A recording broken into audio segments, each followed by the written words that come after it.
I have another example of how to manifest your own destiny. And I'm going to tell you, I didn't realize at the time that this is really what I was doing, but I wanted to be the reporter for the Sacramento Kings. They were hiring a girl who, you know, would just be that, travel to all the games with them, interview the players, do the stories and all the players to post on the website. And they had their own show that they, you know, sold to Comcast, that they would have the Sacramento Kings show before every game that I would potentially get to appear on.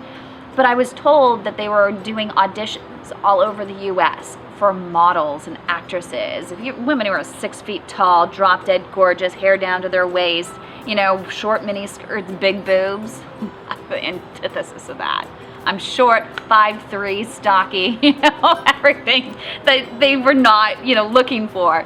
But I was, you know, the only sports anchor in the entire area. I was like, this is the perfect job for me. And so the guy who was actually the main anchor for the Sacramento Kings show said to the guys, you know, Kym really knows her stuff. She's been following the Sacramento Kings since 1996. And this was like 10 years later. He's like, you really need to at least give her a shot.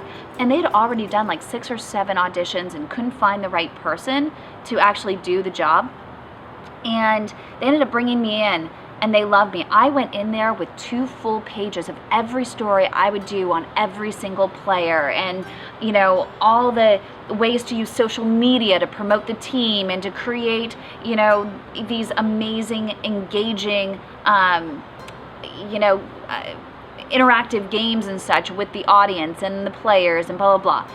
And I had all these ideas and went in with them, and they didn't end up hiring me for the full-time job because there was a grander, there was some red tape, and there was a girl that was married to one of the guys on staff and blah, blah, blah. But it turns out I was still so committed to this job that I felt it was so right for me. I mean, to the point that I went on the website, took her page with her profile on it, I replaced it in Photoshop with my picture in my bio, and I posted it on the ceiling of my room. So every morning I woke up and I looked at it.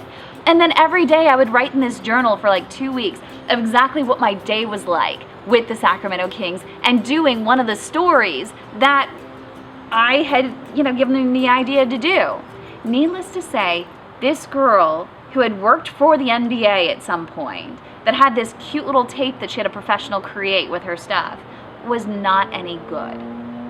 And they didn't know what to do. They had to hire an acting coach to help her. And so they ended up calling me, we don't know what to do, and we have these major stories, we really need you. And so they brought me on as a freelancer to do the stories that I wanted to do.